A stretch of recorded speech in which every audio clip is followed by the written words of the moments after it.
É, bom, eu tava pensando, minha câmera infelizmente não vai funcionar agora, né?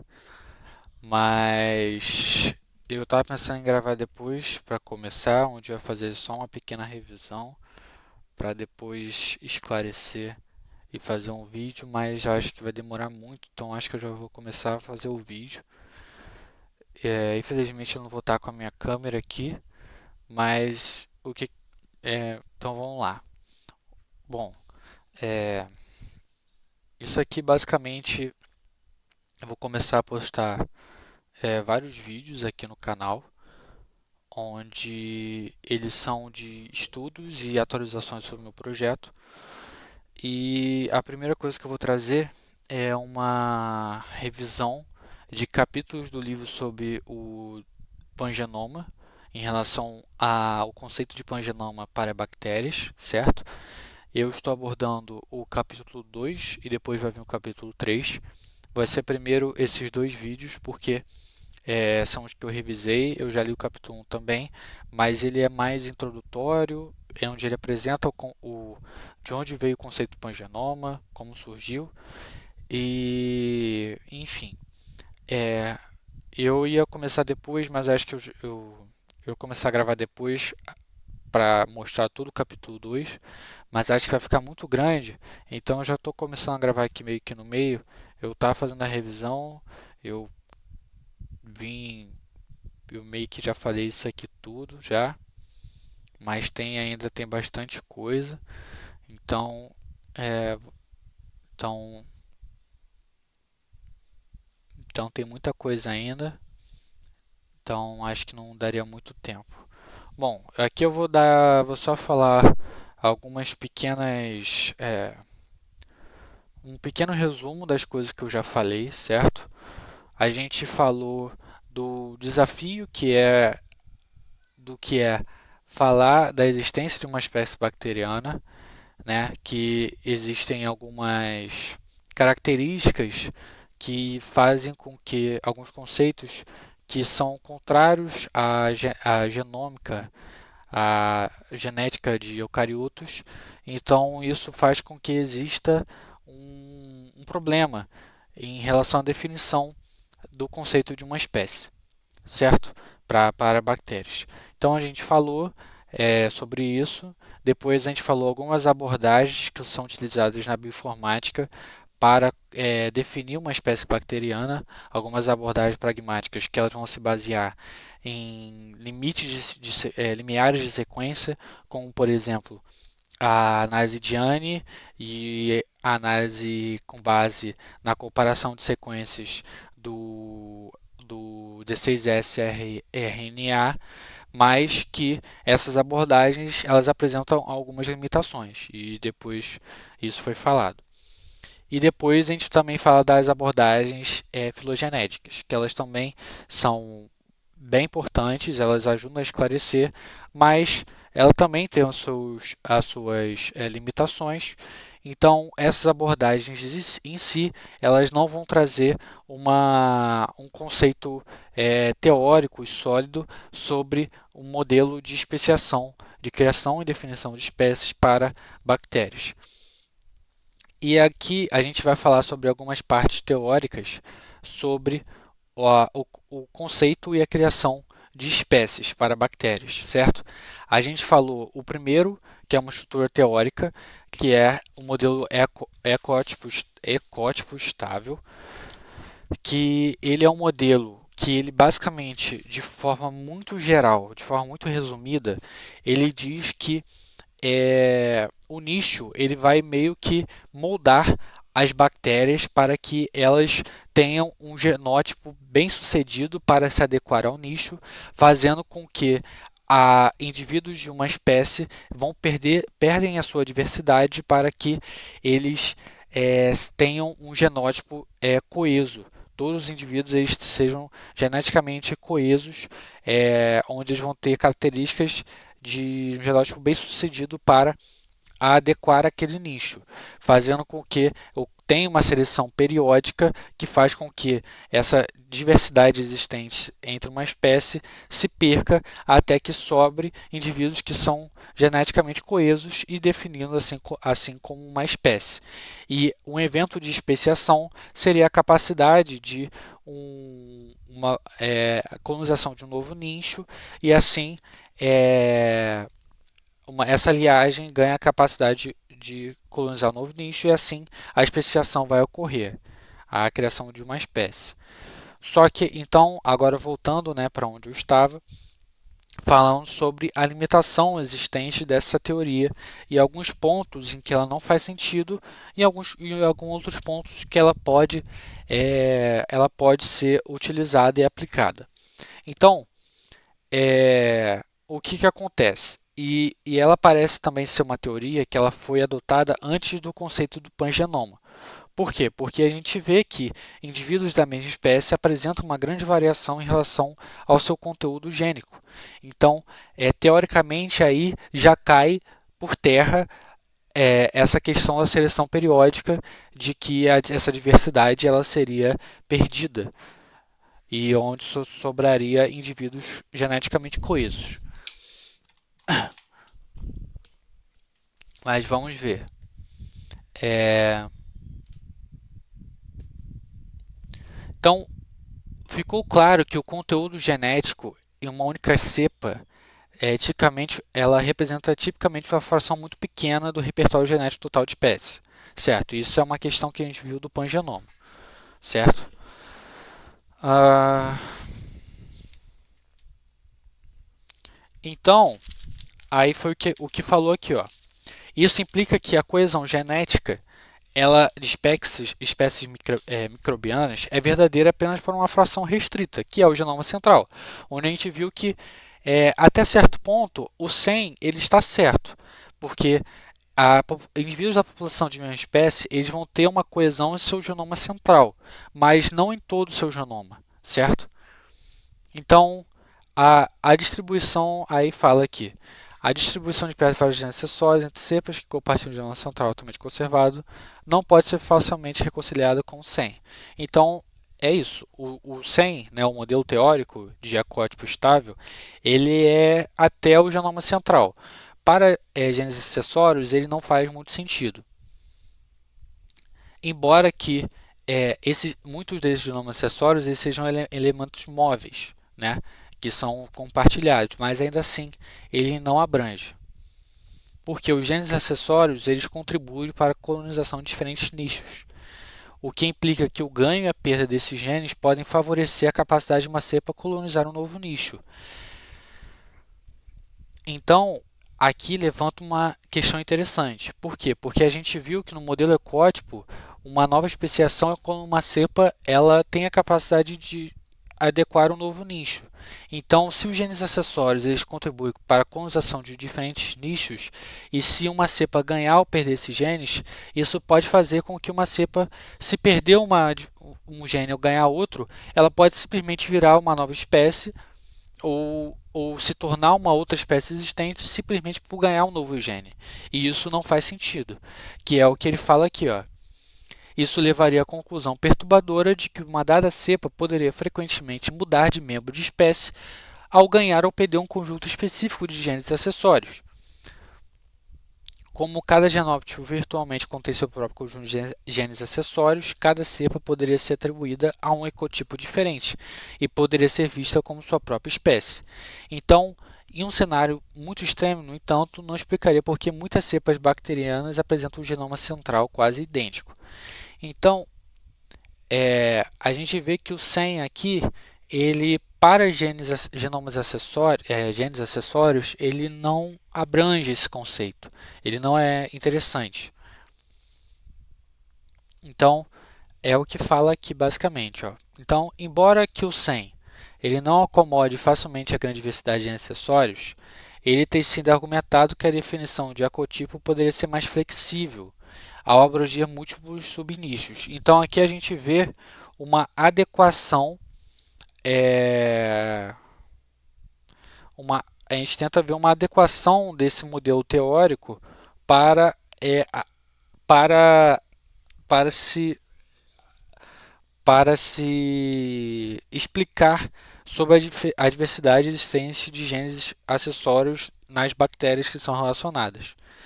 Então, aqui a gente vai ter um modelo que ele vai ser um pouco mais flexível e vai abranger múltiplos subnichos, que é o modelo de nanonicho, onde basicamente o que vai acontecer?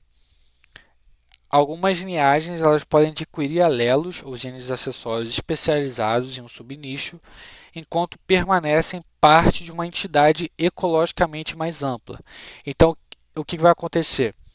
Vai fazer com que uma espécie ela vai ser ecologicamente coesa, mas algumas linhagens elas podem adquirir esses genes acessórios que vão ser especializados ao subnicho, mas elas vão permanecer em si uma entidade ecológica coesa mais ampla, onde essa entidade vai ser a espécie. Então, essas linhagens especializadas dentro de um ecótipo poderiam ser percebidas como novas espécies em formação, ou seja, e elas teoricamente elas não vão chegar a essa especiação completa. É uma especiação nascente, podendo estar ocorrendo constantemente, mas não vai levar à formação de uma espécie totalmente distinta. Ou seja, o que isso quer dizer? Quer dizer que vai ter diferentes bactérias em diferentes subnichos, mas elas vão ser encaradas como uma entidade ecologicamente coesa pela compartimentalização desse genoma central.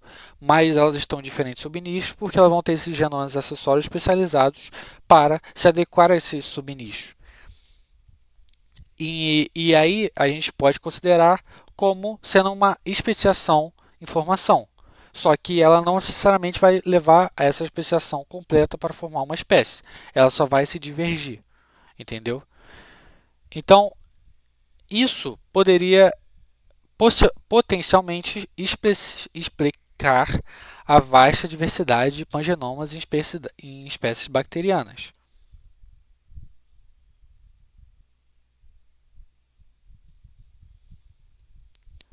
Então, esse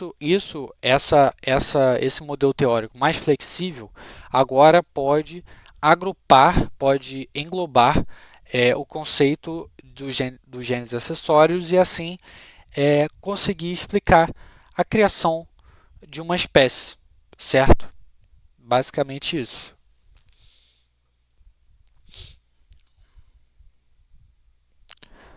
É que fala que mecanismos alternativos foram levantados para essa extensa diversidade do narcótico, como alta rotatividade ou... Uhum. Isso aqui é interessante. Seleção negativa dependente de frequência. Isso é interessante. Bom, agora, embora o SEM e os modelos relacionados podem fornecer uma explicação coerente da observação de coletios genômicos, poucos resultados relataram varreduras de genomas. Agora, por mais que esse modelo pareça estar englobando de forma boa, né, o conceito das espécies, aquela questão sobre a varredura do genoma, que eu não gravei, né, eu estava falando antes, mas é basicamente varredura do genoma seria a capacidade que a varredura do genoma seria um alelo benéfico, uma mutação benéfica, que ela vai ser fixada,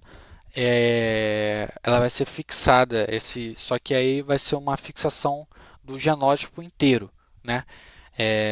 De todo o genoma, né? Porque ele é tão benéfico que vai acabar que alguns genomas eles pegam carona, né? Que é basicamente isso aqui, ó. Eles vão pegar carona e os alelos ligados eles vão ser selecionados e vão se fixar na população, alcançando uma frequência de 1, reduzindo e eliminando a variação genética das sequências de nucleotídeos que estão próximas à mutação.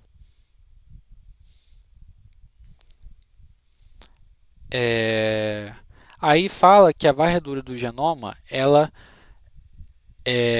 não ocorre nos experimentos e vê que ocorre mais a varredura de genes de forma natural.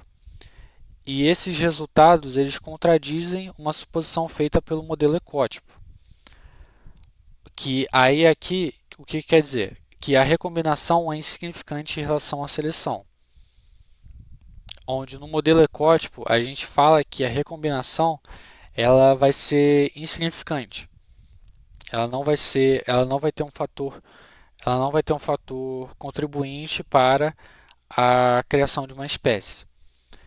E evidências de recombinação homóloga foram relatadas para a grande maioria das espécies procarióticas analisadas.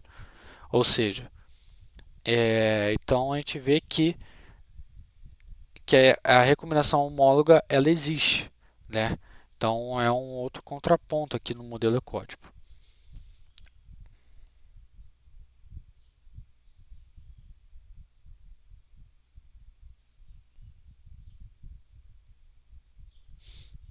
Por que isso? Por que esse negócio de recombinação homóloga? Porque a recombinação homóloga, ela teoricamente, ela, ela vai meio que implicar, ela vai neutralizar as varreduras do genoma.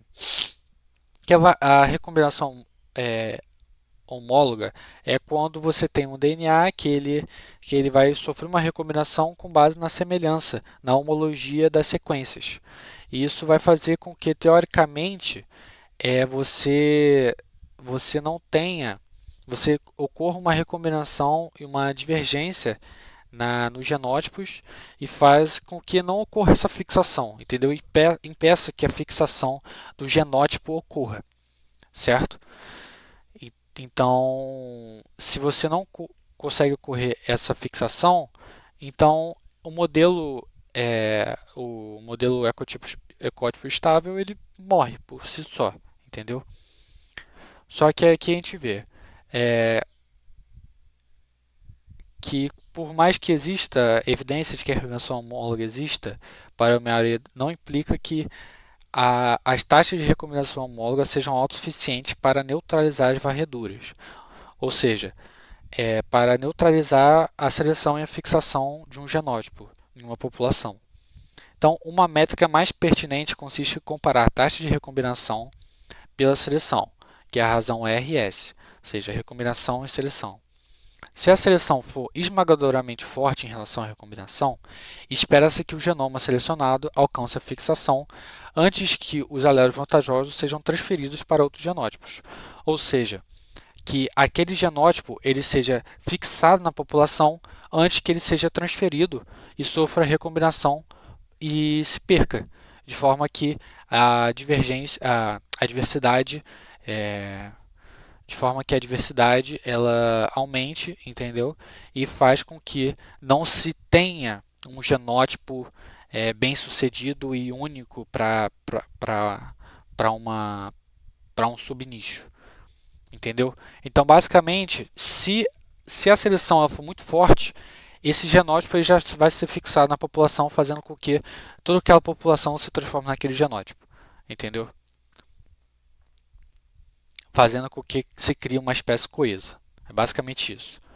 Só que o que a gente vê? Como as varreduras de genes foram observadas com mais frequência do que a varredura do genoma, parece que os níveis relativos modestos de recombinação homóloga em bactérias, em comparação com organismos verdadeiramente sexuais, seriam suficientes para evitar varreduras de genoma, a menos que os alelos sejam extremamente benéficos. Ou seja, a gente viu que a varredura de genes, ou seja, a fixação de genes e não de um genótipo inteiro, elas são mais frequentes. Isso faz com que a recombinação homóloga, mesmo em níveis normais assim, elas vão ser o suficiente para evitar que ocorra uma varredura do genoma inteiro, ou seja, a fixação de um genoma inteiro. Então, a menos que o alelo ele seja extremamente benéfico. Aí todos os alelos, todos os genes vão pegar carona realmente. Então, no geral, o acúmulo de observações empíricas de varreduras de genes e população sugere que a seleção periódica pode desempenhar um papel limitado na manutenção da coesão gênica em bactérias. Ou seja, a seleção periódica ela teoricamente ela não vai fazer essa fixação exata de todo um genótipo, entendeu? Ela não vai agir porque essa varredura de um genoma inteiro ela é muito rara de acontecer e a recombinação homóloga ela faz com que isso seja evitado.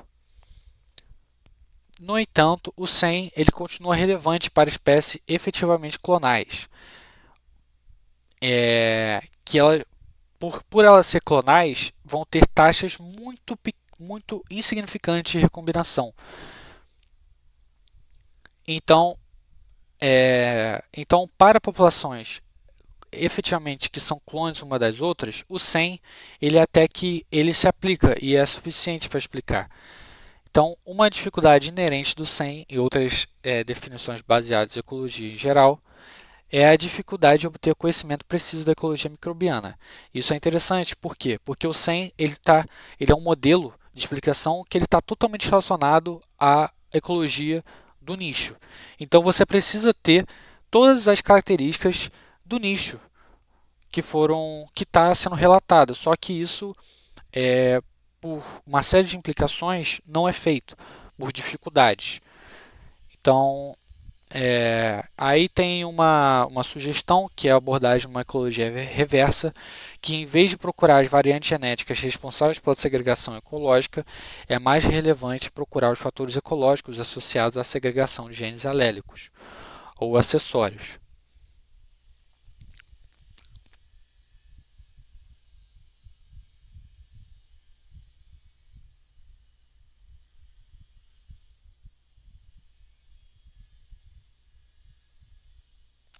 Então, o 100 a gente consegue ver que ele consegue explicar algumas coisas, mas existem algumas brechas ainda.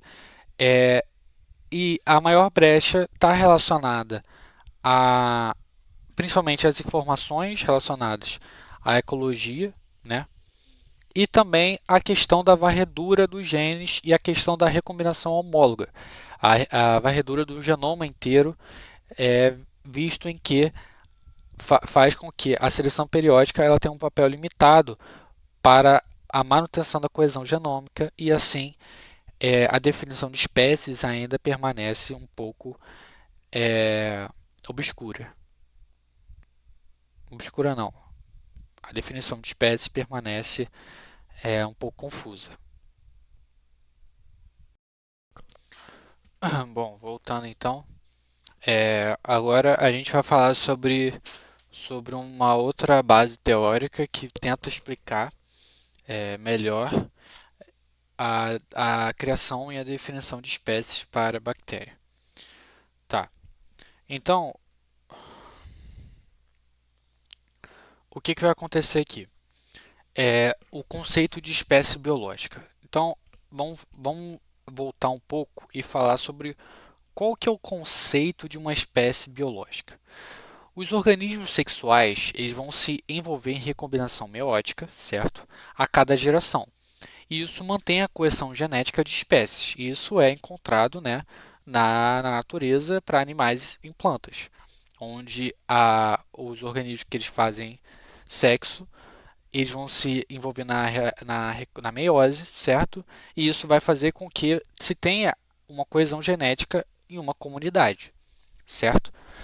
E os mecanismos que levam à especiação em organismos são diversos, que podem ser de natureza pré ou pós-zigótica, e são frequentemente conceituados no conceito de arranjo espacial de populações, que é simpátricas ou alopátricas. Tudo bem, né? Que isso é questão de seleção simpátrica ou alopátrica. Então, ok. Então, a maioria dos modelos assume que a interrupção prolongada do fluxo gênico, por exemplo, zero ou poucos migrantes por geração, entre duas populações separadas, pode levar ao acúmulo independente de novos alelos, ou seja, mutações ou é, diferentes versões do mesmo gene, fazendo com que novas características em cada população sejam criadas e assim a, assim, por meio da deriva ou da adaptação local, levando a um acúmulo de incompatibilidades reprodutivas e potencialmente desencadeando reforço se as duas populações foram reunidas. E assim você tem a criação de uma espécie, com base na interrupção do fluxo gênico. Então, outros mecanismos, como o aparecimento de alelos incompatíveis ou alelos resultando em uma preferência de acasalamento, que faz com que uma certa população ela não se reproduza mais com outros, fazendo com que essas outras elas acabem não se reproduzindo e tendo a recombinação meiótica, ou mesmo duplicações ou rearranjos genômicos, que isso vai fazer, por exemplo, duplicações de cromossomos inteiros, faz com que por exemplo, isso é uma seleção simpátrica, isso pode fazer com que a meiose ela seja incompatível, né, durante, por exemplo, o emparelhamento dos cromossomos, fazendo com que tenha uma prole infértil e assim você tem uma diferenciação. Então, isso são coisas que vão levar a barreiras sexuais que impedem do sexo acontecer e assim a interrupção do fluxo gênico entre populações. Então, esse é o conceito mais abstrato que tem. Abstrato não, mas o conceito essencial de espécie biológica, né? Então, embora a evolução das barreiras reprodutivas seja frequentemente associada à especiação, é importante perceber que a interrupção do fluxo gênico pode ser a causa ou a consequência da especiação, certo? Em todos os cenários, no entanto, a interrupção do fluxo gênico significativo permanece associada à especiação. Ou seja, mesmo que a barreira do fluxo gênico possa permanecer um tanto permissivas após a especiação. Ou seja, a gente vê que o fluxo gênico ele é um promotor, ele é um fator muito importante para a definição de uma espécie. Então, por que toda essa introdução? Porque a gente vai ver que o fluxo gênico ele vai ser utilizado como um dos meios para tentar explicar e definir uma espécie bacteriana, certo? Então, o que a gente vai ver? Embora as bactérias elas não vão se reproduzir, é sabido que elas têm a capacidade de trocar o DNA, certo?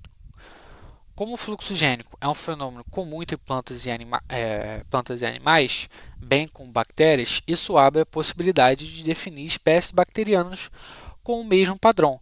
Então, a gente viu que as bactérias elas também têm a capacidade de trocar DNA. Então, teoricamente, isso é bom ser apontado, porque depois a gente vai ver se isso, de forma prática, existe esse fluxo gênico. Então, teoricamente, existe um fluxo gênico entre as bactérias. Então, eles vão tentar adequar esse conceito de espécie biológica para as bactérias. Então, o fato de que as bactérias têm a capacidade de trocar DNA não implica necessariamente que elas formem espécies biológicas. Em vez disso, o verdadeiro desafio é determinar se a força do fluxo gênico é suficiente para moldar unidades bacterianas coesas em bactérias. E, portanto, se modelos comuns de especiação baseados no fluxo gênico são aplicáveis também a bactérias. Ou seja, a principal questão aqui é ver se não é por ter fluxo gênico que vai ter essa definição de espécie, mas se a força do fluxo gênico faz com que bactérias de uma mesma comunidade elas tenham essa coesão genética. Ou seja, isso aqui é uma alternativa ao modelo ecótipo estável, que fala que a coesão vai ser causada pela seleção periódica. Aqui ele vai ver se existe um fluxo gênico que ele é significativo, que mantém a coesão genética e por assim faz com que exista a possibilidade de ter uma espécie, por causa da força desse fluxo gênico. E assim aplicar modelos comuns de especiação baseados em fluxo gênico, que vai ver se é aplicável à bactéria. Então, a questão que fica é quanto e com que frequência elas se recombinam. Então, aqui a gente vai ver se ocorre uma recombinação muito grande de genes para que o fluxo gênico ele seja significativo e qual é a frequência que ocorre essa recombinação. Porque a gente sabe que a recombinação ela existe, a recombinação homóloga ela existe, só que a troca de DNA ela existe, só que ela não é tão equivalente com a dos animais e a das plantas, certo? E, e pode-se detectar esse padrão de fluxo gênico em bactérias, como fazem em organismo sexual. Então, por fluxo gênico, ele se refere exclusivamente a sequências de DNA por recombinação homóloga, também chamado de conversão gênica. Aí fala sobre o que é recombinação homóloga, que é a troca entre duas sequências de DNA que são que tipicamente exibem uma alta identidade na composição de nucleotídeos, assim faz com que ocorra uma troca. Olha só que interessante, o crossing over, que acontece na recombinação meiótica. Então, é praticamente a existência de um crossing over aqui, entendeu? Então, existe recombinação homóloga, existe o crossing over, só que com qual frequência, qual é a quantidade? É o suficiente para que exista um fluxo gênico significativo? Vamos ver. Em contraste com o fluxo gênico, a transferência horizontal de genes se refere a um ganho de um novo material genético, sem a substituição de uma sequência homóloga. Ou seja, a transferência horizontal de genes ela não remete ao fluxo gênico. Por quê? Porque o fluxo gênico ele é basicamente essa compartimentalização mais de sequências que elas são sequências alelos, né, que apresentam uma alta identidade, que faz com que tenha uma coesão. A transferência horizontal de genes ela é um pouco diferente, porque ela vai ter um ganho de um novo material genético, não uma troca de algo que já existe, entendeu? Naquela população. Então é uma diferença interessante.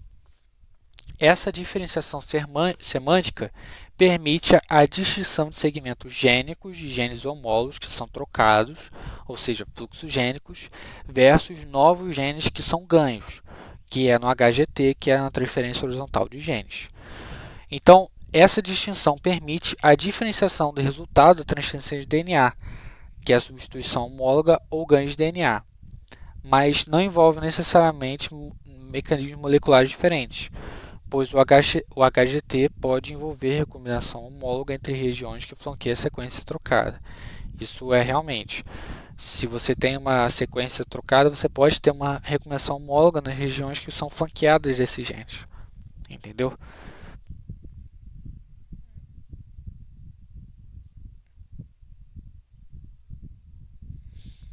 Então, o que eles vê aqui, de forma prática?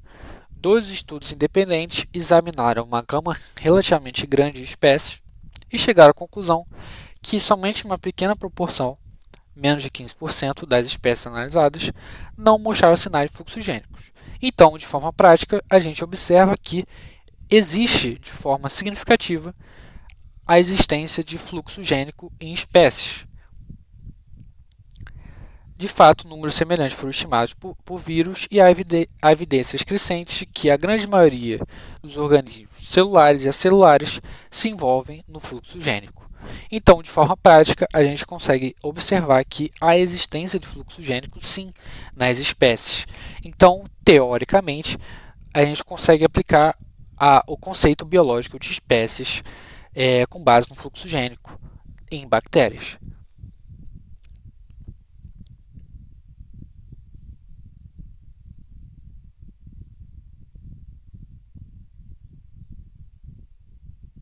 Então, sugerindo um papel coeso do fluxo gênico na dinâmica do genoma bacteriano. É importante ressaltar que os níveis de fluxo gênico na maioria das espécies bacterianas e suas variações são frequentemente substanciais o suficientes para serem detectados usando um conjunto de dados genômicos. Graças ao vasto acúmulo de dados genômicos, é possível identificar que cepas que não se envolvem no fluxo gênico com o resto das espécies, ou seja, um isolamento sexual, conduzindo a análise e reamostragem em larga escala. Isso permite classificar eucariotos sexuais, bactérias, arqueias e até mesmo vírus sob uma definição única baseada em conceito de espécie biológica. Então, o que a gente consegue observar aqui? Que existe sim a existência de um fluxo gênico e sugere que ele tem um papel na coesão dinâmica, coesão do fluxo gênico dinâmico do genoma bacteriano. E isso faz com que, com os dados genômicos, a gente consegue identificar cepas que, se elas não fazem parte e não se envolvem no fluxo gênico do resto das espécies, ou seja, ela tem um isolamento sexual, fazendo com que não ocorra recombinação homóloga, fazendo com que ela não se participe nessa coesão genômica, fazendo com que ela se distancie e se diferencie das outras cepas. Teoricamente, a partir daí, a gente já consegue criar uma fronteira e um limiar do que realmente é uma espécie bacteriana ou não, conduzindo análises de reamostragem em larga escala. Então, e isso é interessante,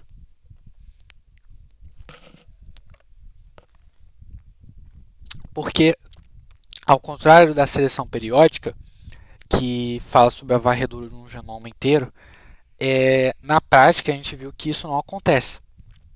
E aqui a gente vê que o fluxo gênico ele existe na prática, certo? Aí deixa eu ver se tem mais anotações aqui.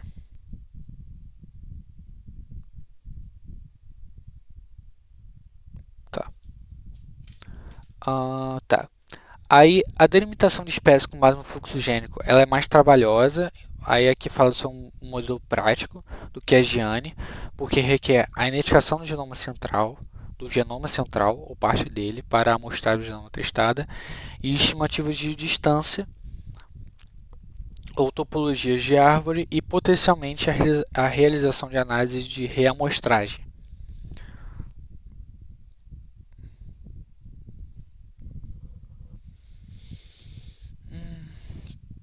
Tá bom. Aí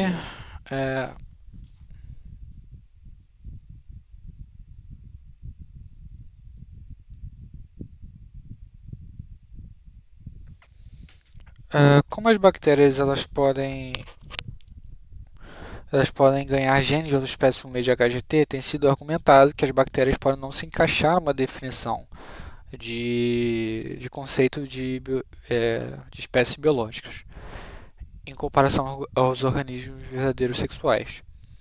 Por quê? Porque as fronteiras das espécies são um tanto difusas para bactérias. E isso é um conceito que a gente sabe. Agora falando sobre HGT, né? É que os HGT, esses eventos, eles podem ser geneticamente promíscuos. Então, é difícil você ter uma barreira assim de uma espécie para outra, sabe? É, isso é algo que existe em procariontes que não existe em eucariontes. Então, isso fica difícil, essa colocação.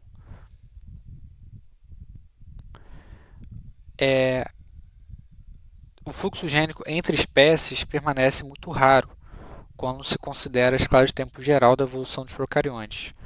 E os eventos de HGT ocorrem principalmente em bactérias relacionadas. Ou seja, o fluxo gênico entre espécies é raro e o HGT ele geralmente ocorre em bactérias que são relacionadas entre si, né? Que estão próximas, né? Porque tem uma questão espacial, tem uma questão, né? É, por exemplo, nos três tipos, né, de HGT, a gente vai ver isso depois. Mas, por exemplo, na transformação, quando você pega um DNA externo, isso tem que ser próximo e tem que ser rápido. E a bactéria tem que estar competente para isso. E é um momento que não é constante. Então, existem algumas coisas que faz com que esse HGT tenha que acontecer. a de conjugação é célula a célula. Então tem que ter tem que ser perto, tem que ser bactérias que elas estão relacionadas. O que é um pouco diferente é o transdução, porque os bacteriófagos elas conseguem fazer com que tenha essa compartimentalização em longas distâncias. A gente vai ver isso mais para frente.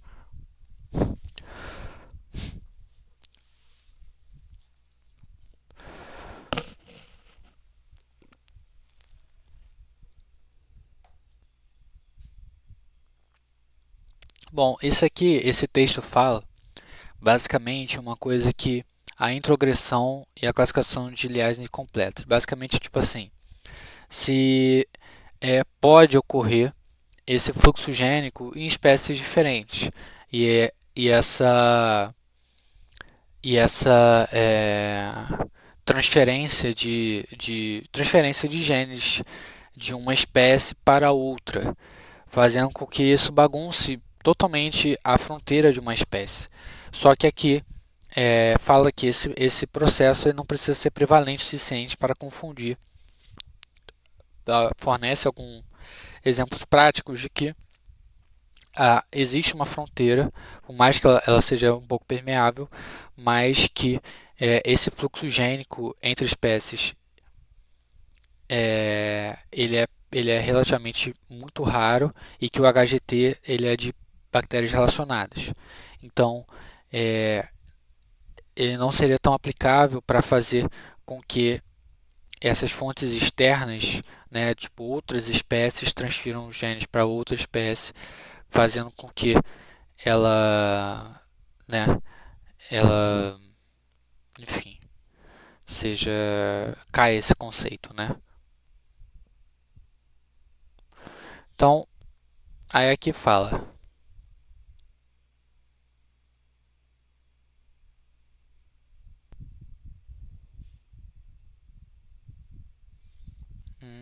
Interessante, é verdade. Bom, aí aqui fala é, que a definição ela permite o uso de um conceito universal de espécies para toda forma de vida e que tem algumas já foram aplicadas esse conceito em espécies de micróbios, onde a maioria correspondeu com o ANI, acima de 95%, mas em alguns casos não foi sempre verdade, pois algumas espécies BC que contêm genomas que não foram classificados como da mesma espécie, com base no limite ANI, e inversamente também. Ou seja, havia uma incongruência, viu uma incompatibilidade nos resultados, mas isso era em casos menores, porque viu que a maioria, né, das espécies apresentou essa característica do ANI, certo? Aí aqui ele dá algumas explicações de por que pode ocorrer essa diferenciação, né? E aí aqui mostra a falha, né, do ANI e do limiar filogenético, porque o que acontece? Porque o ANI ele é com base na identidade, né? Aí dados sugerem que a frequência de recombinação homóloga diminui com a divergência. Isolamento sexual e batação. Tá.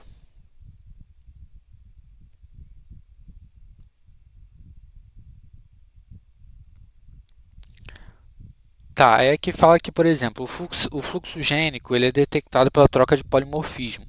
E os eventos de recombinação que não resultam em nenhuma troca, eles podem permanecer invisíveis. Então, as taxas de recombinação entre genomas que são muito similares, elas podem ser subestimadas, ou seja, pode ter acontecido mais, só que como não ocorreu uma troca, é, é, nenhuma troca, isso pode ter sido subestimado. E você pode ter a seleção e também uma que é mais simples é que a relação exponencial entre a identidade de sequência e a taxa de recombinação é baseada na observação de que regiões quase idênticas que foram que eu trato de recombinação, os segmentos mínimos eficientes processados, o MAPS, eles são necessários para iniciar a recombinação. Ou seja, isso aqui, eles são os elementos que são importantes para que se inicie a recombinação homóloga. Só que a identidade de sequências elas não precisam ser alta ao longo de todo o segmento de DNA recombinante, porque a recombinação requer alta identidade nas sequências apenas ao longo dos maps, que iniciam a recombinação. Então, isso sugere que as sequências mais variáveis de DNA podem ser trocadas, desde que alguns grupos de nucleotídeos quase idênticos permaneçam disponíveis para iniciar a recombinação homóloga. Ou seja, o fluxo gênico ele existe menos nas espécies, mesmo que algumas sequências elas sejam divergentes.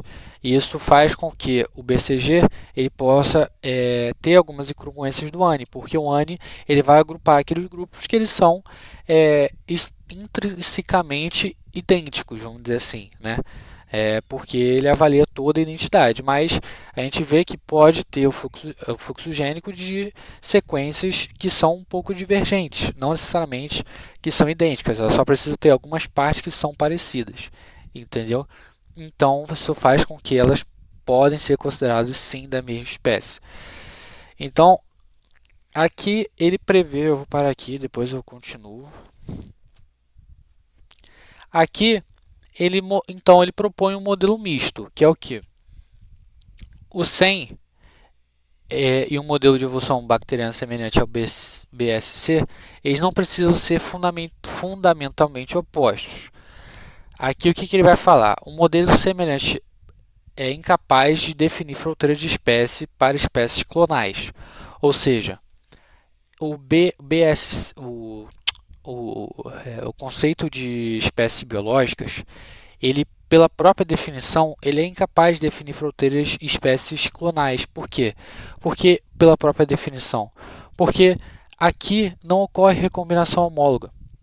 Em espécies clonais é quase insignificante. Então, não vai ocorrer um crossing over aqui, porque são espécies clonais, não há uma troca, entendeu? Elas já são coesas. Então, também é provável que espécies com baixas taxas de recombinação pareçam efetivamente clonais ao analisar os dados genômicos.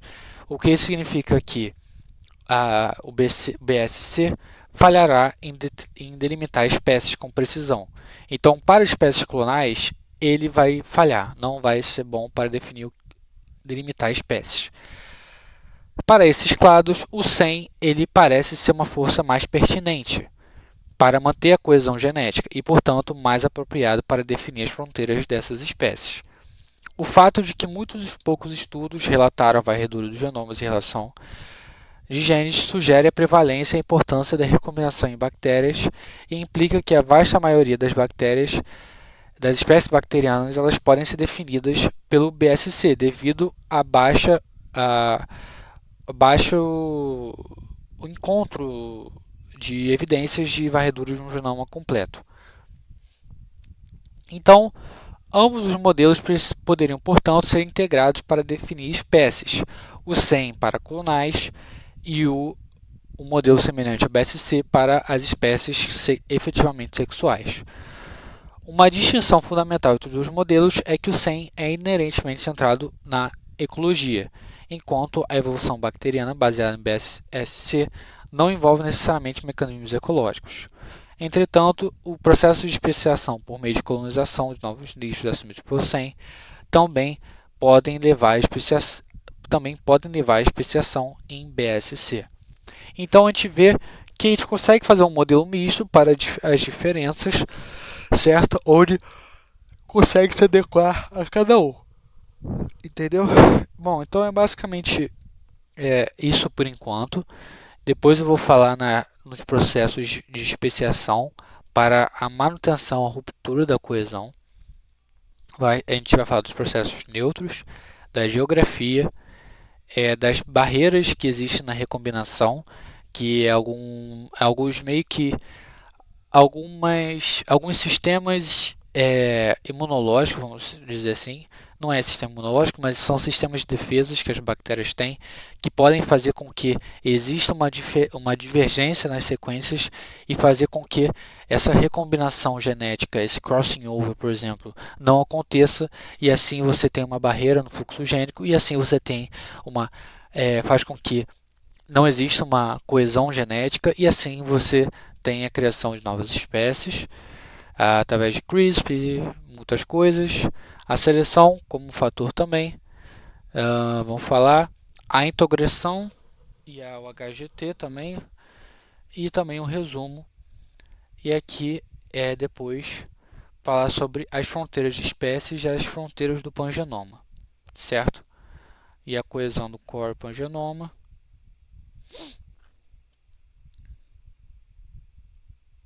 Bom, tem bastante coisa ainda para falar. E é isso aí. Mas aqui depois vai ser mais rapidinho. E aí, mais rápido. 4 e 5, né? 5. Isso aí, 4 e 5. Show.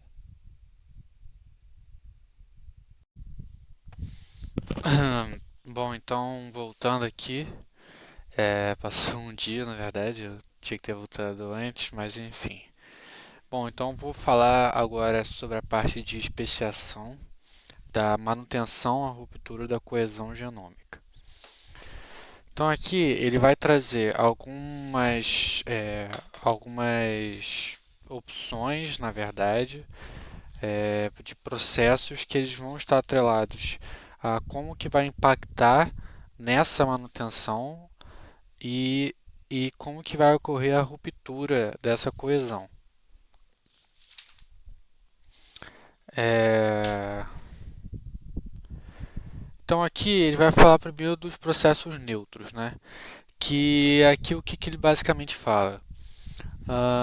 Simulações fornecem respostas perspicazes sobre a evolução neutra.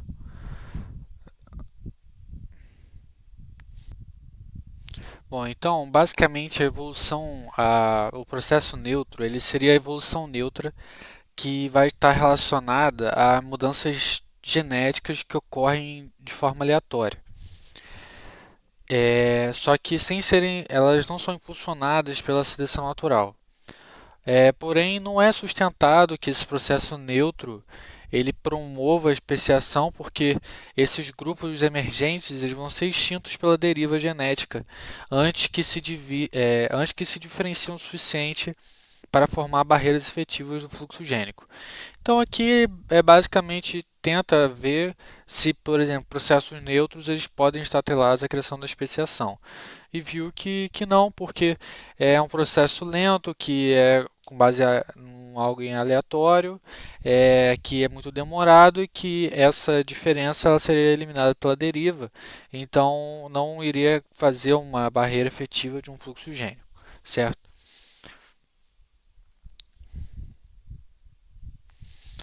Aí aqui, é, na geografia, onde aqui ele vai falar sobre situações, ali na outra era simpatria, né, onde estão na mesma, é, vamos supor, na mesma, não tem diferença geográfica. Aqui a gente vai falar de uma simpatria, aí existe uma diferença em relação à localização geográfica. Então, a diferenciação geográfica surge que a especiação alopátrica pode ocorrer em bactérias. Então, aqui é uma outra ideia de se a especiação alopátrica ela pode ocorrer nas bactérias. Por exemplo, uma separação geográfica faz com que ocorra essa interrupção do fluxo gênico e assim ocorra a especiação em bactérias. Então, processos semelhantes à especiação alopátrica, com a interrupção do fluxo gênico e bacteriófagos direcionados a diferentes receptores, foram observados. Então,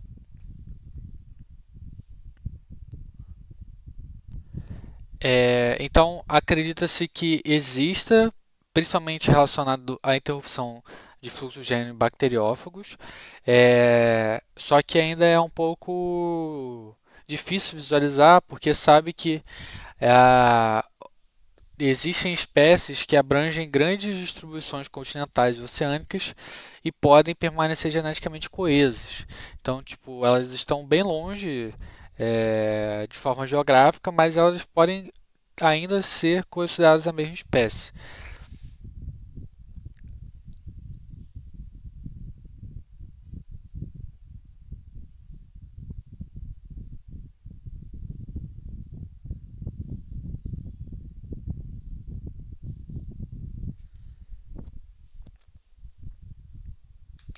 E aqui ele fala algo interessante também, que o habitat ele influencia a formação de barreiras genéticas, aí no caso da simpatria, especialmente em bactérias que realizam recombinação. Em hábitats com estruturas complexas, mesmo populações que compartilham o mesmo espaço geográfico podem não interagir diretamente. Isso é bem interessante. É, enfatizar o impacto da sobreposição de nichos, né? Porque as bactérias elas estão em nichos complexos, com muitas variáveis. E isso acaba tendo aquela questão que a gente falou dos subnichos, certo? E que a estrutura do habitat ela vai atuar na promoção do isolamento genômico, fazendo com que crie essa barreira, especialmente por bactérias recombinantes que elas trocam DNA, certo? Então, com essa coisa de subnicho, vai acabar criando esse isolamento.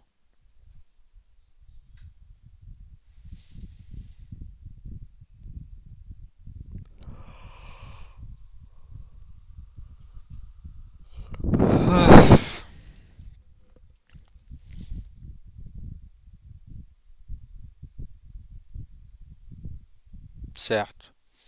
Aí aqui ele também fala algumas barreiras que existem na recombinação.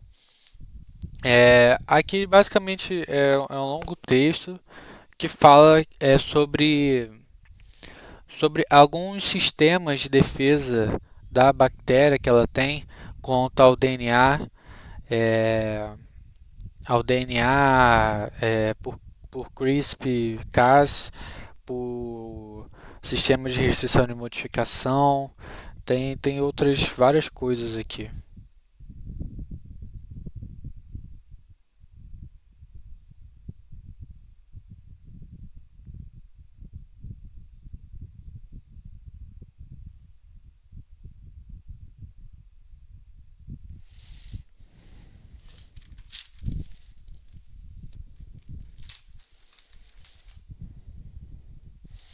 E aqui tem um negócio interessante, deixa eu ver se é aqui, sobre a recombinação homóloga, que o início da recombinação homóloga ela vai precisar da presença de sequências curtas, quase idênticas, que são os MAPs. E é eles que vão iniciar esse processo de recombinação. Então, a gente já viu isso, que tipo, sequências que elas podem ser divergentes, elas podem fazer essa recombinação homóloga e participar do fluxo gênico, e por causa disso, a divergência pode afetar as taxas de recombinação, devido à frequência de MAPs disponíveis para iniciar.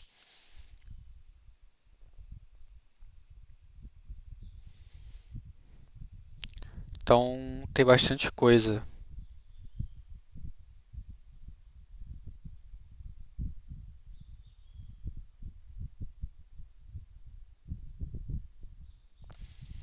Uma coisa interessante aqui também é sobre a questão do fluxo gênico. Ó, o fluxo gênico depende da presença de vetores e mecanismos capazes de disseminar e capturar DNA. Aí a gente vai falar da transferência horizontal, dos processos, né, de transferência horizontal. Os três principais mecanismos de transferência de DNA se sabem são transformação, conjugação e transdução. E existem diversos graus dessa especificidade. Então, a transformação ela é um processo que não requer esse contato célula a célula e ela pega o DNA que está externo, certo? E essa bactéria ela consegue incorporar esse DNA, ele consegue absorver. Só que uma característica interessante é que as células que vão receber esse DNA, elas precisam ser competentes.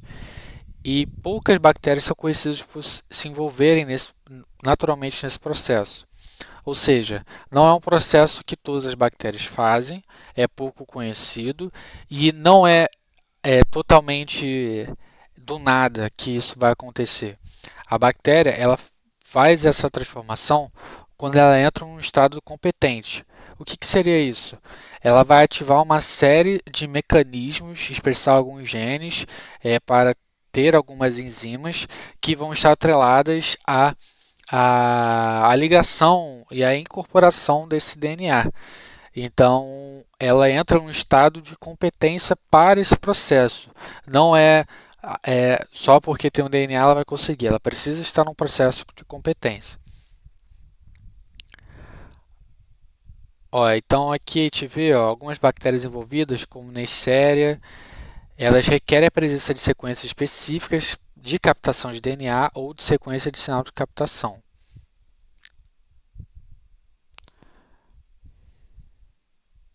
E também tem uma outra questão. O DNA ele tá livre no ambiente e ele sofre uma rápida degradação.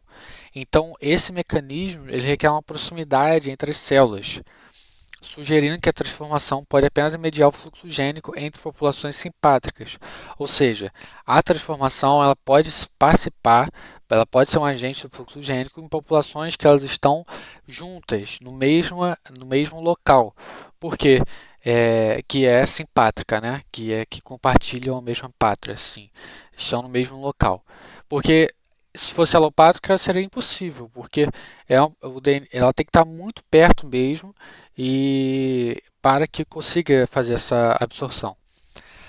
Aí a segunda seria a conjugação, que envolve a transferência de DNA por meio de plasmídios, integrons, tem diferentes elementos genéticos móveis que podem estar relacionados, e ele é por meio de contato célula a célula, que é mediado por interações da pilos e pelo sistema de secreção do tipo 6. Não, na verdade eu acho que é do tipo 4. É tipo 4 aqui. É do tipo 4. Essas transferências conjugativas ocorrem principalmente entre clones específicos, embora tenha sido demonstrado que os plasmídios são ocasionalmente trocados entre linhagens muito mais divergentes. Então, elas podem ser transferências que ocorrem com linhagens que são específicas uma da outra, mas também há casos de plasmídios entre linhagens muito divergentes. Também ocorre por simpatria, né, porque precisa de contato. Agora, o contrário seria a transdução, que aí pode ser por alopatria, né, porque ele consegue ter essa disseminação numa distância geográfica maior. É uma outra rota para o fluxo gênico, onde o DNA bacteriano é empacotado pelo fago. Ó, se infectar várias espécies, são restritos ao conjunto de cepas.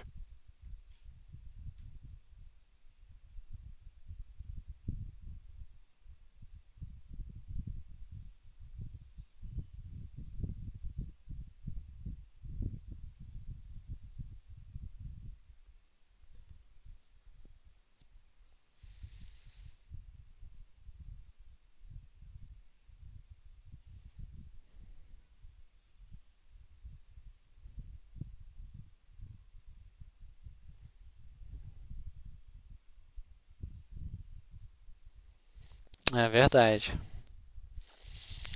Isso é interessante, porque isso é algo que na faculdade eu acho que fica meio confuso, né? Porque a gente estuda que as bactérias elas têm a capacidade de realizar essa essa transferência horizontal, né? Só que parece que vai ser a qualquer momento, parece que vai ser com qualquer tipo de bactéria, com qualquer espécie de bactéria, mas a gente vê, ó, que existe uma especificidade geral desses mecanismos que favorecem o fluxo gênico dentro de espécies, em vez de entre espécies. E a conjugação e a transdução tem consequências potencialmente importantes para a especiação bacteriana, uma vez que perda da especificidade célula-vetor pode levar à interrupção parcial ou completa do fluxo gênico. Isso é muito interessante, porque então a gente vê que existe uma especificidade, não é algo que aleatoriamente acontece com qualquer, sei lá, espécies bacterianas que podem até ser de famílias diferentes. Existe uma especificidade nessas bactérias que faz com que esse fluxo de genes seja mantido mais específico. Bom, agora a seleção ela também ela pode também ser um agente nessa nessa oh, nessa interrupção da coesão genética. Então, como falado, a gente disse que os processos neutros eles são pouco prováveis em levar à especiação, especialmente nos casos de populações recombinantes, onde estão em simpatria. Então, aqui a gente vê que a seleção ela deve iniciar a formação de grupos genômicos distintos, né? O que pode eventualmente levar à seleção contra intermediários genéticos e à cessão do fluxo gênico.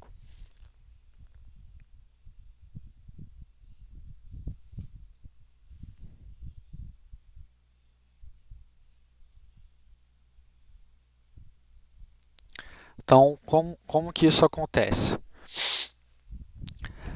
O que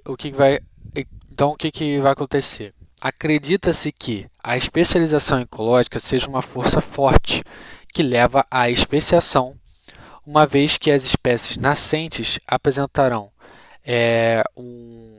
esse eco-SNP, ele é um SNP, né? Só que ele é um SNP mais direcionado a uma adaptação ecológica, selecionados diferencialmente ou genes especializados, ou seja, alelos ou genes especializados em um nicho. Então, a gente vai ver que vai ter uma especialização ecológica, seja uma força forte que vai levar à criação de uma nova espécie.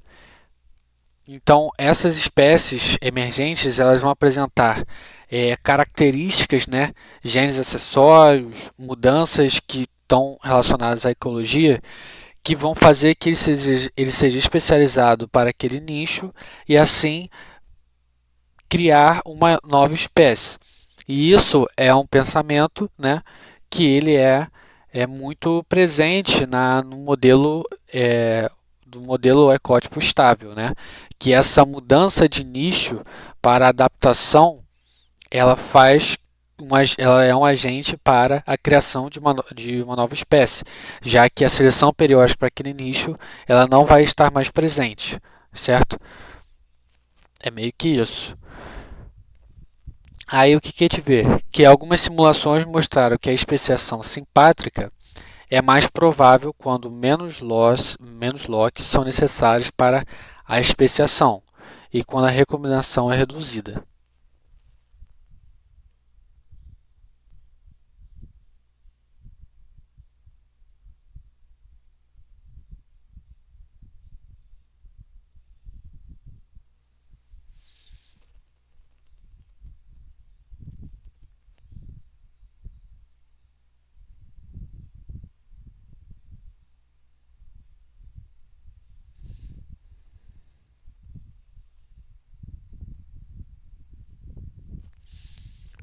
Então, aí o que acontece?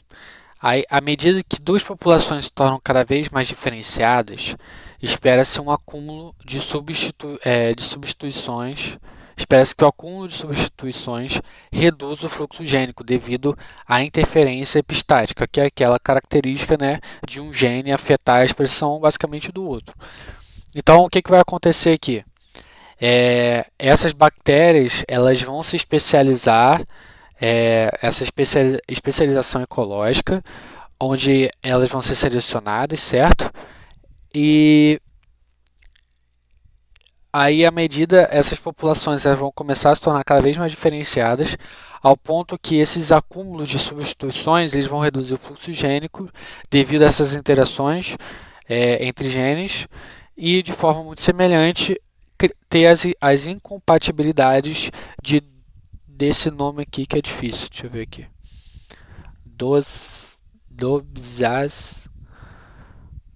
Dobzhansky-Müller.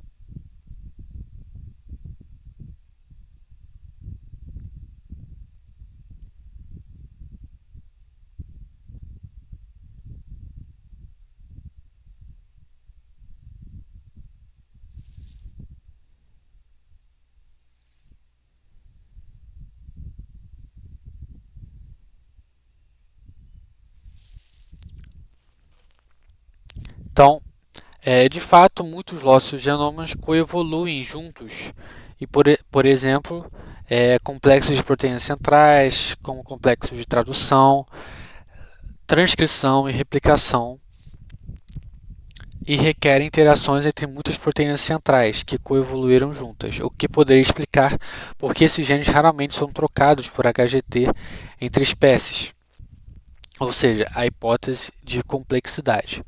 Espera-se que tais incompatibilidades sejam mais relevantes quando as populações divergiram significativamente e provavelmente formaram barreiras de fluxo gênico com DNA surgindo de espécies distantes.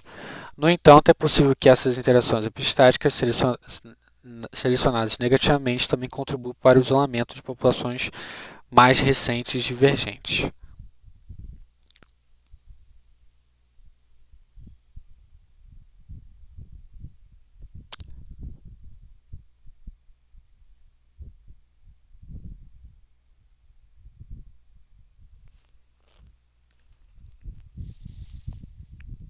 Aí aqui a gente vai ver algo interessante. Vários estudos demonstraram que o impacto da seleção na evolução do genoma eles dependem da prevalência relativa da seleção e da taxa de recombinação. Então, de novo, a gente vai falar na evolução simpátrica. Né? De novo, a gente vai falar daquela relação seleção e recombinação. Aí o que vai acontecer? Quando a seleção é muito mais forte que a recombinação, ou seja, a seleção ela vai agir primeiro, o alelo selecionado levará à fixação de todo o genótipo por meio da varredura do genoma. Isso a gente já viu. O processo resultante será semelhante à seleção periódica prevista pelo SEM, exatamente. Que fala exatamente isso. Um alelo que ele é muito benéfico, ele vai, teoricamente, vai ocorrer a varredura do genoma, onde a seleção vai ser muito forte e esse genótipo ele vai ser fixado na população até que todos os indivíduos da população eles tenham o mesmo genótipo. O processo resultante será semelhante à seleção periódica prevista pelo SEM. Por outro lado, espera-se que os alelos com coeficientes seletivos mais baixos em relação à recombinação, ou seja, eles vão evoluir por varredura do gene, o alelo. Ou seja, nesse caso, eles têm coeficientes seletivos mais baixos do que a recombinação, vai evoluir por varredura do gene. Somente o gene ele vai ser fixado, ou uma versão do alelo, outra versão do gene. Aí, nesse caso, a seleção ela não será capaz de levar à especiação, pois o alelo ele pode ser trocado, ele não vai ser fixado entre os genótipos da população por varredura do gene, exatamente isso. Então, a gente viu que vários estudos tentaram determinar se as populações procarióticas evoluem principalmente por varreduras genéticas ou genômicas. E, de novo, ver que as varreduras genéticas elas são muito mais frequentes do que as genômicas. Então, a grande prevalência de varreduras genéticas ela é um tanto surpreendente, considerando que os procariontes, como organismos assexuados, são considerados como apresentando taxas modestas de fluxos gênicos. Por que dessa surpresa? Porque se tem mais varredura genética, quer dizer que ocorre mais troca desses genes. E isso é surpreendente porque eles são organismos assexuados e eles têm taxas que são modestas dessa troca de genes. Então a gente vê que existe sim, mas é difícil quantificar claramente o impacto do fluxo gênico na evolução do genoma. E um estudo recente de evolução experimental mostrou que o fluxo gênico pode até levar à extinção de alelos benéficos.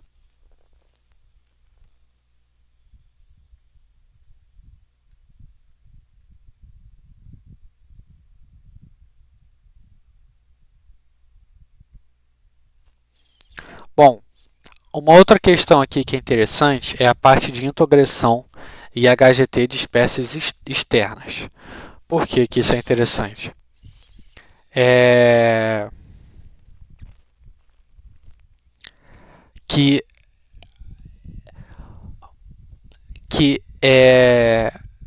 o fluxo gênico ocasional de bactérias externas pode ser visto como uma forma de introgressão. Introgressão é basicamente, ó, se a gente for pesquisar aqui,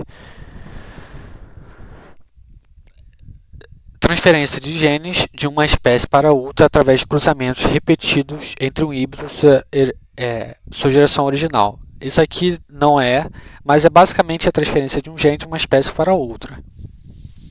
Isso em bactérias ele pode ser visto, né, como uma forma de fluxo gênico, e foi notado que a introgressão pode às vezes apresentar uma fonte de alelos adaptativos em organismos sexuais, e essa transferência pode levar à especiação híbrida.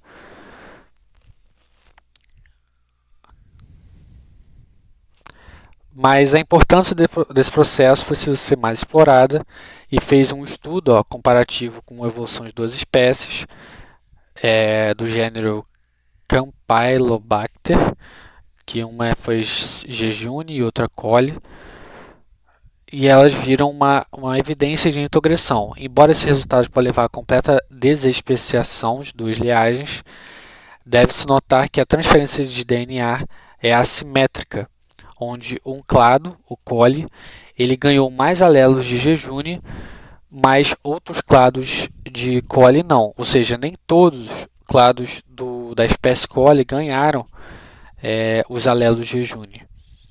Esse caso de introgressão parece ecologicamente motivado com base na sobreposição recente de nichos.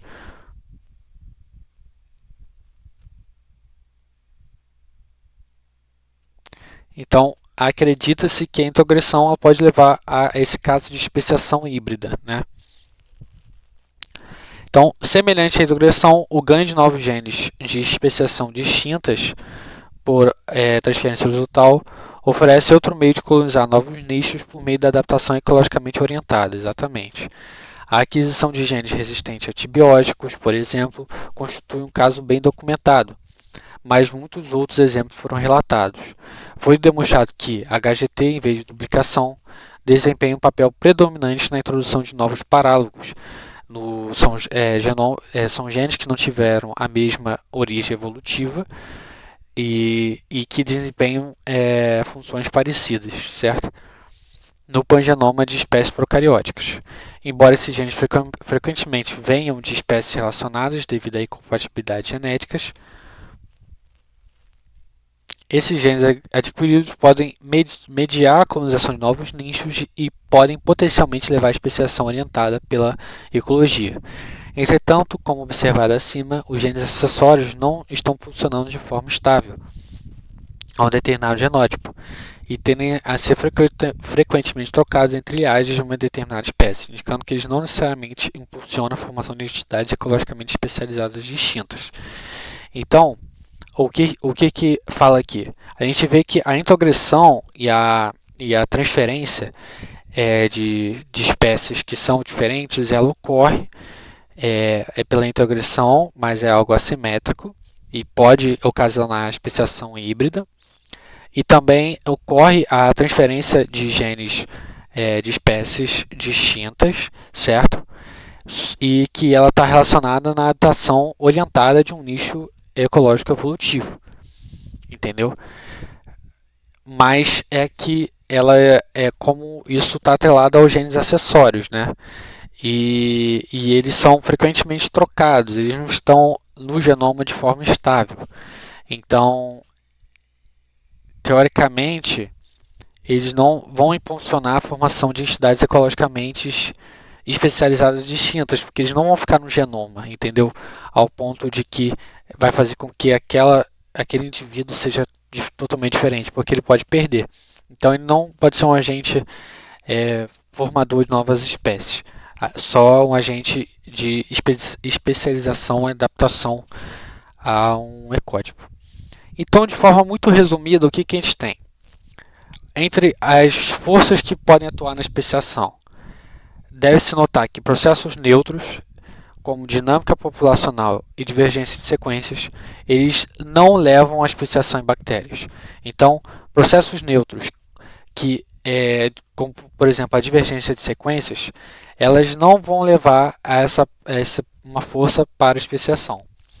E que a seleção pode ser uma força necessária a iniciar e manter a especiação. Ou seja, ela pode ser uma força muito forte para iniciar e manter a criação de uma espécie. A seleção em bactérias pode atuar por meio de duas vias predominantes. Ao impulsionar a adaptação ecológica em diferentes nichos, após, por exemplo, um ganho de um material novo genético, foi o que a gente falou na introgressão, onde a bactéria ela simplesmente pode ganhar algum material genético que vai fazer com que ela consiga se adaptar a um diferente nicho e assim ela é selecionada, certo?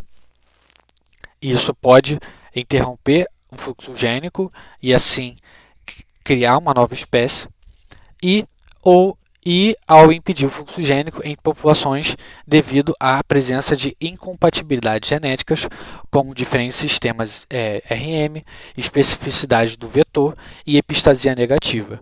Então, a seleção ela também pode impedir o fluxo gênico pelas incompatibilidades genéticas, como os sistemas de defesa, CRISPR-Cas, RM, de recombinação homóloga, especificidade do vetor, que é no caso das transferências horizontais, de transformação, transdução, conjugação, que elas são específicas, né, para recepção e competência, e a epistasia negativa, que é a interação de genes que coevoluem e podem fazer com que exista a inibição da expressão de outros genes, e assim você tenha essa incompatibilidade.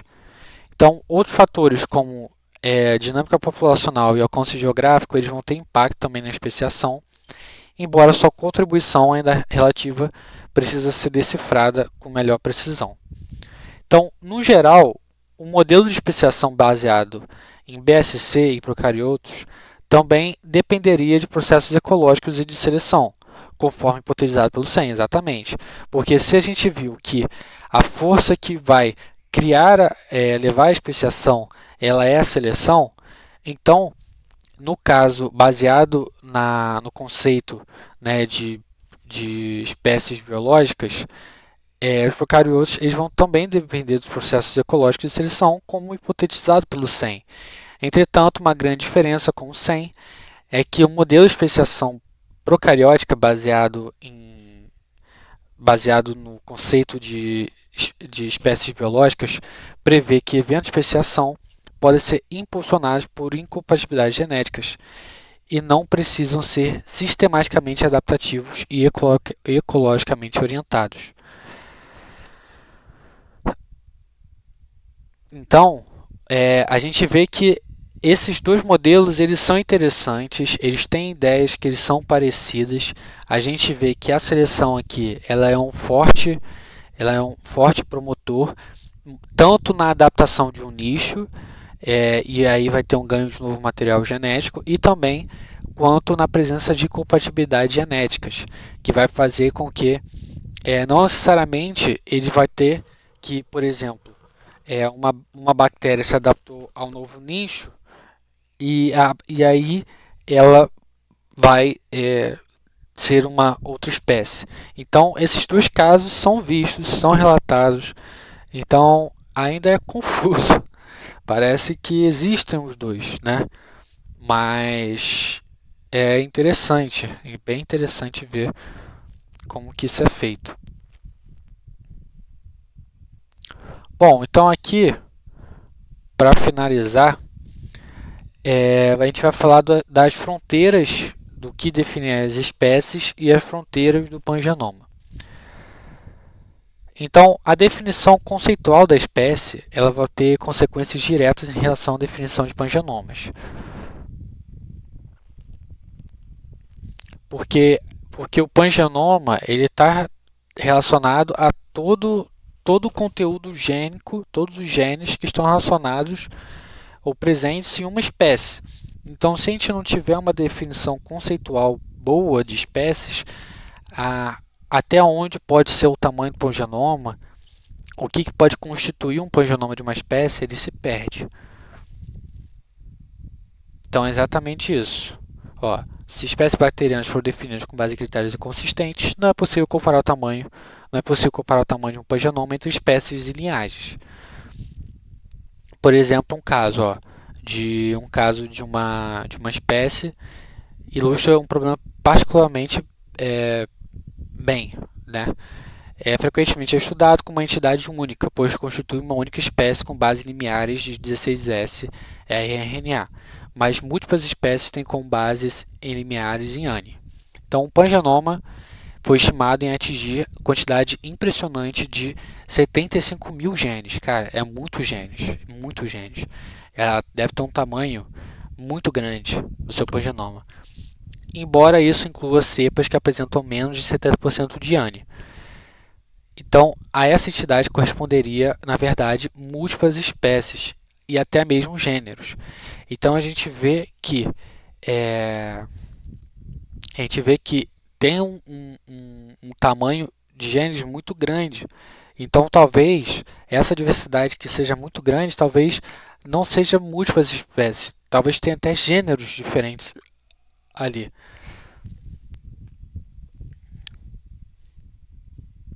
Então, é um problema que ele pode afetar muitas análises de pangenoma.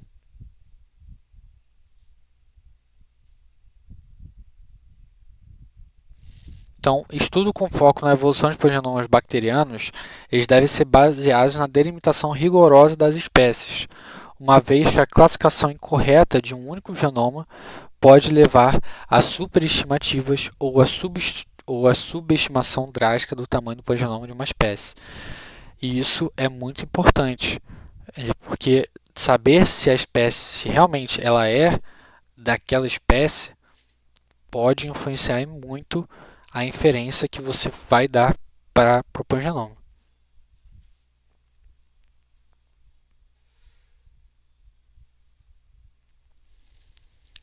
A delimitação de espécies não é a única preocupação ao analisar o pangenoma. O número de genomas amostrados para cada espécie obviamente impacta, exatamente. Porque se você colocar pouco, talvez você pode subestimar a diversidade ou superestimar a diversidade existente. Exatamente.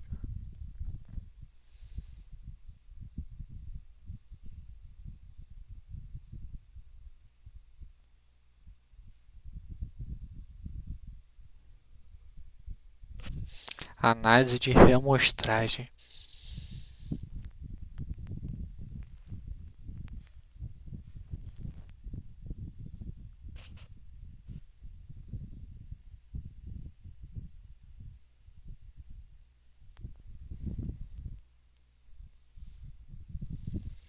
É verdade.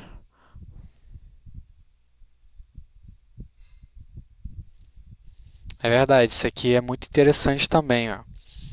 No entanto, a solução mais eficiente para calcular o tamanho de um pangenoma de uma espécie é continuar a aumentar o tamanho de amostras e, mais importante, limitar os vieses ao coletar as amostras. Só que é muito difícil essa consideração porque geralmente entra em conflito com o modelo de estudo focado em cepas clinicamente ou ambientalmente relevantes. O que isso quer dizer? Geralmente é isolado cepas de uma espécie que elas são clínicas, né? Que é de interesse clínico e de ambientes de forma relevante. Então pode ter cepas que podem estar em outros ambientes, certo?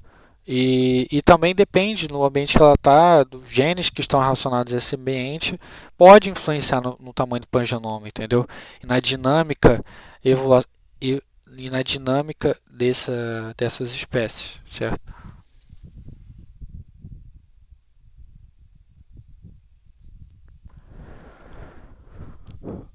Ah,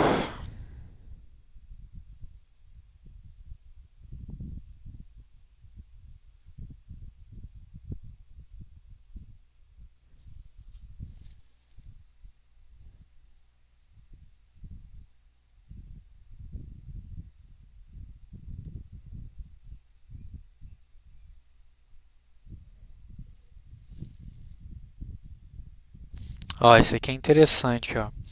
Aqui ele fala sobre o core genoma, que é o core genes, que eles são genes que eles são, né, centrais, que eles compartilham a espinha dorsal, né, e que, apesar disso, o fluxo gênico, os genomas centrais, eles conservaram o sinal filogenético de herança vertical, ou seja, eles são pouco trocados, né?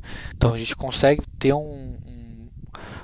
como se fosse um caminho, sabe, filogenético que a gente consegue usar a partir desses genomas centrais, fazer uma boa filogenia, né? Exatamente, ó. Quase todas as definições de espécies elas vão depender exclusivamente da coesão do genoma central. E isso é muito importante mesmo, assim, porque o genoma central é o que a gente tem da coesão de uma espécie, certo? Então é ali que a gente pode falar, cara, então essas espécies elas compartilham, elas vão compartilhar vão compartilhar esses genomas centrais que podem ser considerados da mesma espécie.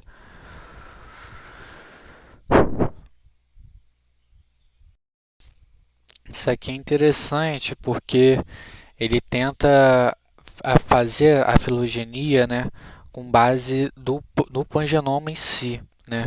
Então ele tenta definir a espécie com base no pangenoma junto aos genes acessórios, onde falou que por mais que é,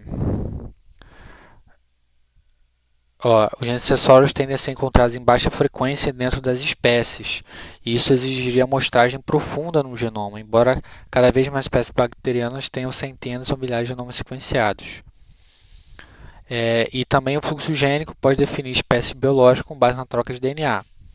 Mas até agora esse método tem ignorado os padrões de HGT do pangenoma, que elas podem ser complementares e usadas para inferir coesão de espécies recentes, obtidas em dois fios bacterianos. Aqui um método recente ele propôs a tentativa de delimitar espécies com base na coesão do pangenoma, mas é algo que precisa ser mais trabalhado. Mas é interessante. Aí aqui no final a gente vai ter um modelo de barreira de deriva para a evolução do pangenoma. Então agora a gente vai ver como que se dá a evolução do pangenoma. E isso é interessante porque a gente vai ver que pode existir uma relação do tamanho do pangenoma com o tamanho efetivo da população.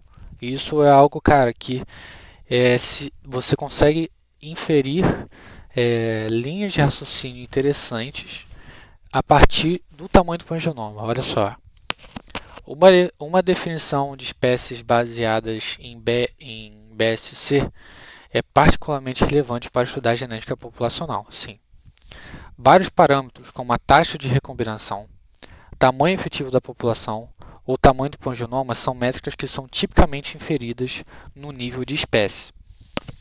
Em particular, o tamanho efetivo da população tem fortes implicações em relação ao impacto relativo da seleção e deriva, atuando em uma determinada espécie. Por exemplo, populações que elas vão ter um tamanho efetivo de população grande são menos sensíveis à deriva. Por quê? Porque vão ter mais indivíduos nessa população e elas meio que podem purgar eficientemente sequências deletérias. Ou seja, elas meio que têm o privilégio de, como tem um tamanho populacional grande, elas podem sofrer essa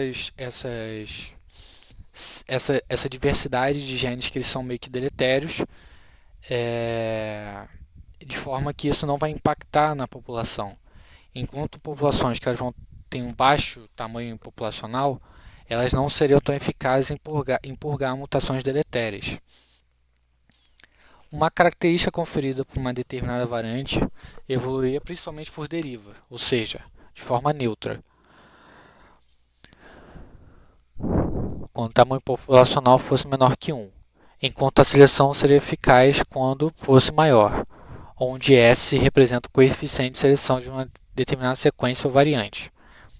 Por essas razões, acredita-se que organismos mais complexos, como mamíferos, que têm baixo tamanho populacional apresentam genomas maiores devido ao acúmulo de DNA lixo por deriva.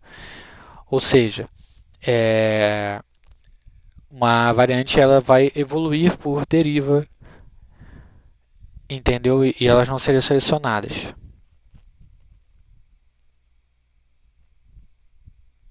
Então, elas vão ter um genoma maior. Como esses organismos apresentam tamanhos populacionais pequenos, a seleção não é tão eficiente em purgar sequências ligeiramente deletérias, como DNA não codificador, introns e elementos móveis. Então, elas meio que conseguem acumular essas sequências que geralmente são deletérias. Em contraste, os genomas bacterianos aí são pequenos e compactos, e os micróbios apresentam tamanho populacional muito maiores. Então, isso parece estar em perfeito acordo com a expectativa da hipótese do risco mutacional. Ah, aqui é interessante, ó. O que vai acontecer? Aí aqui, o que ele vê? Ele vê que pode existir, então, a partir daí, pode existir uma relação entre o tamanho do genoma de uma bactéria correlacionado ao tamanho efetivo populacional. Por exemplo, bactérias de vida livre, elas possuem genomas relativamente grandes e, enquanto endosimbiontes obrigatórios com baixo NE, ou seja, baixo tamanho efetivo populacional, eles têm genomas menores. Então, a partir daí você parece ver uma relação positiva. Só que, no entanto, algumas bactérias marinhas, que se acredita atingirem tamanhos populacionais gigantescos, também apresentam genomas simplificados. Então, não há uma relação entre o NE e o tamanho do genoma. Ela parece ser mais complexa. Então, aí a gente chega ao ponto de que calma, que aqui ele vai falar sobre uma diferença que existe em bactérias, que bactérias elas têm quantidades muito baixas de DNA não codificador e entre os elementos móveis, encontrado na maioria dos genomas bacterianos. E em procariotos, a variação do tamanho do genoma são principalmente impulsionadas pela diferença da quantidade de genes acessórios. Sim, a maioria da diferença encontrada são genes acessórios. As bactérias não vão ter intros, não vão ter esse DNA lixo, certo? Os genes acessórios são considerados funcionais e benéficos para a célula, e o trabalho de modelagem recente sugere que, virtualmente, todos os genes e genomas procarióticos devem ser benéficos. Olha que legal. Então, a partir disso, o que a gente consegue ver? Que a diversidade de genes acessórios é uma função direta do tamanho do pangenoma, e isso abre a possibilidade de que o tamanho efetivo populacional pode impulsionar a evolução do tamanho do pangenoma, em vez do tamanho médio do genoma. Então, em apoio a essa hipótese, correlações claras entre o tamanho populacional e o tamanho do pangenoma foram observadas em 153 espécies, cujas fronteiras foram definidas com base no conceito de espécie biológica, sob uma estrutura unificada, e outros estudos relataram tendências semelhantes. Então, com base nessas observações, eles propuseram recentemente que os pangenomas eles podem ser considerados conduzidos pela evolução de drift barrier. O que quer dizer isso? Drift barrier, a tradução é deriva barreira, que basicamente quer dizer o quê? Implica que o alto tamanho populacional efetivo ele deve reter um conjunto maior de genes, incluindo muitos genes acessórios, com modéstia contribuição para a aptidão, pois espécies com tamanho relativo grandes, elas não iriam sofrer com a deriva, enquanto espécies que têm um tamanho populacional menor, elas vão conservar apenas os genes mais benéficos, com alto coeficiente de seleção, ou seja, principalmente genes essenciais e ou centrais. Então, a gente consegue, através desse modelo Drift Barrier, traçar uma relação entre o tamanho de uma população e o tamanho do pangenoma. E ao contrário, se a gente vê que uma espécie ela tem um pangenoma com tamanho muito grande, a gente pode esperar que ela tem um tamanho populacional efetivo também grande. Olha que interessante. Por quê? Exatamente por essa característica. Porque espera-se que o tamanho do genoma seja uma função de NE, porque apenas os genes acessórios mais benéficos seriam conservados pela seleção em espécies NE pequenas, enquanto espécies com NE grande seriam capazes de conservar genes acessórios com modesta contribuição para a aptidão. E nessa imagem que eu vou mostrar, aqui, ó, aqui a gente já vê. Ó, o que acontece aqui? Aqui a gente vê que o tamanho populacional aumenta e aqui a gente vê diferentes indivíduos com diferenças genéticas, vamos dizer assim, né? Com arcabouço, por exemplo, de genes acessórios diferentes. Isso faz com que a deriva ela possa atuar e que muitos genes acessórios eles vão ser mantidos e não eles não irão sofrer com a deriva de forma muito grande. Aí até que está marcado aqui, ó, o drift, né, que seria a deriva, ela é fraca, com uma população tamanho grande. Então, isso faz com que aí aqui tem até uma seleção de coeficiente, né? Por exemplo, esses daqui, eles são uma seleção de coeficiente baixo. Então, eles são neutros, mas eles são mantidos porque o tamanho da população é grande e a deriva ela vai ser pequena. Então, isso permite que uma espécie ela tenha um pangenoma grande. E aqui, uma que tem um tamanho populacional pequeno, ela vai ter, a ação da deriva vai ser muito grande e só vai ser mantido os genes que vão ter uma seleção de coeficiente muito grande, ou seja, que eles vão ser benéficos e eles vão ser mantidos. Então, esses genes eles vão ser essenciais ou centrais e por isso eles vão ter um tamanho de um pangenoma reduzido e de poucos genes acessórios e com um genoma central que vai englobar todos os genes, certo? Então, espera-se que as sequências deletérias e neutras sejam rapidamente expurgadas dos genomas bacterianos, microbianos. Desculpa. Nesse modelo, assume que virtualmente todos os genes pangenomas são benéficos. Ou seja, nesse modelo aqui que foi feito, né, parte de 0 para 1. Né, não tem deletérios, certo? Tem do neutro para benéfico. Então, mesmo que benéfico, espera-se que um gene acessório seja retido pela seleção somente se for percebido como efetivamente benéfico. Em outras palavras, um gene acessório será conservado, ou seja, um gene acessório ele só vai ser conservado entre as linhagens se ele for efetivamente benéfico, enquanto os genes que parecem efetivamente neutros, eles devem ser perdidos pela deriva. Isso implica que espécies com alto NE devem reter um conjunto maior de genes, incluindo muitos genes acessórios com modesta contribuição para a aptidão, enquanto espécies com baixo NE podem conservar apenas os genes mais benéficos, ou seja, principalmente genes essenciais ou centrais, embora novos genes possam ter introduzidos no pangenoma de uma espécie por HGT. Aqueles genes acessórios com baixo coeficiente seletivo serão perdidos pela deriva. Então, esse é um modelo muito interessante que você consegue traçar pelo tamanho efetivo de um pangenoma e, e, a,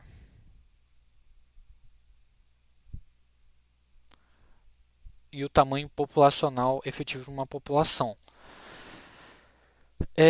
Bom, eu não tinha lido, mas eu vou ler aqui só para a gente concluir. Então, muitos aspectos da biologia bacteriana agora são mais bem compreendidos, mas construir um conceito de espécie microbiana biologicamente relevante continua desafiador. A gente viu até que, lendo todo esse capítulo, a gente chegou no final onde não existia um modelo que conseguisse explicar de uma forma ampla, né? Como organismos procariotas são microscópios, sua dinâmica populacional, interações ecológicas, os mecanismos de especiação são difíceis de decifrar. Muitos aspectos dos processos populacionais que impulsionam a evolução microbiana não foram caracterizados. Por exemplo, a estrutura de um habitat, as variações temporais. Espécies procarióticas ainda é uma grande parte misteriosa. Da mesma forma, a ecologia microbiana e seu impacto na dinâmica populacional continuam sendo tediosos para descrever em profundidade. Definir nichos microbianos claros é problemático prática e conceitualmente e pouco se sabe sobre a ecologia microbiana, em comparação com a vasta coleção de dados genômicos. Exatamente. É, é, isso é algo que frequentemente pessoas que trabalham com os dados genômicos bacterianos você encontra. Você, você tem poucos dados ecológicos daquela bactéria. Você tem poucos dados relacionados ao nicho verdadeiro que ela está, a localização exata que ela está, o tipo de solo que ela está, os nutrientes do solo, o que ela está se alimentando, as condições de temperatura, as condições climáticas, as condições com que ela está, as condições do solo, o pH do solo, enfim, uma grande quantidade de hábitats que ela pode estar.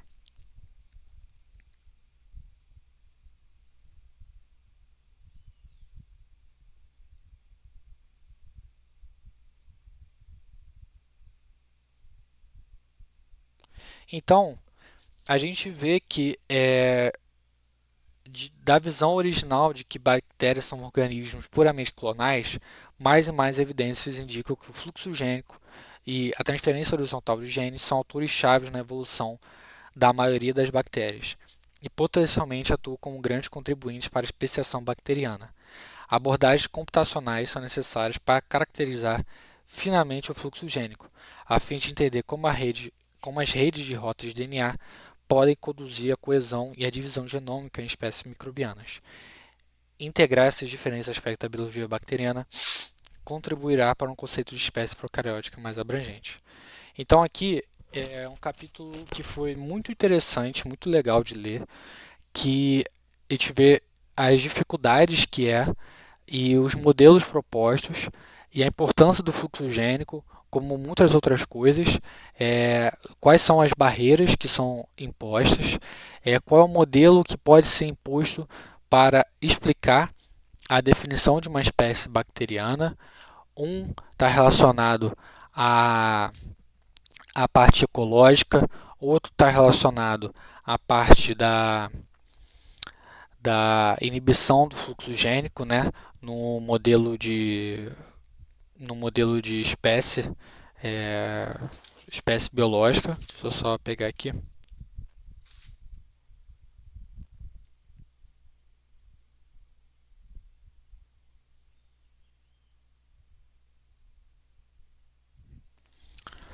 Então é isso, é basicamente isso.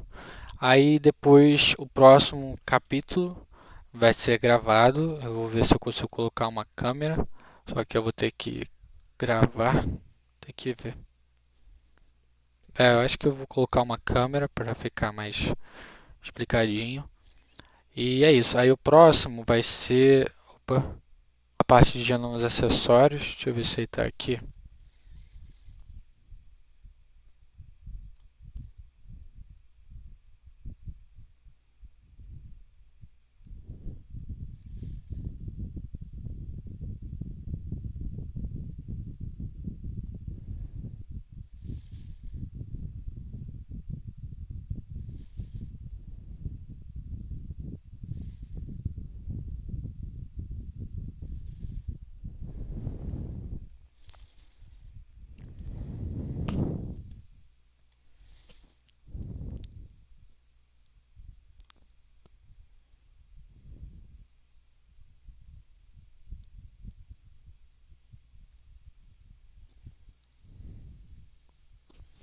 Tá aqui não. Mas depois eu vou gravar o próximo vídeo sobre a. Deixa eu ver se eu. Ah, tá aqui. Bom, a gente falou, esse aqui já vi já. Aqui, ó. Esse aqui. Também é muito bom esse aqui. O guia bacteriano para projetar um portfólio genético diversificado. Esse aqui é muito legal. Fala sobre as etapas de montagem de um pangenoma, tamanho de um pangenoma, o genoma acessório, a plasticidade, o equilíbrio do genoma acessório e aplicações clínicas. Essa parte é muito interessante e vai ser do próximo vídeo que eu espero que tenha uma, que você colocar uma câmera. Bom, então é isso então. Valeu aí, tchau, tchau.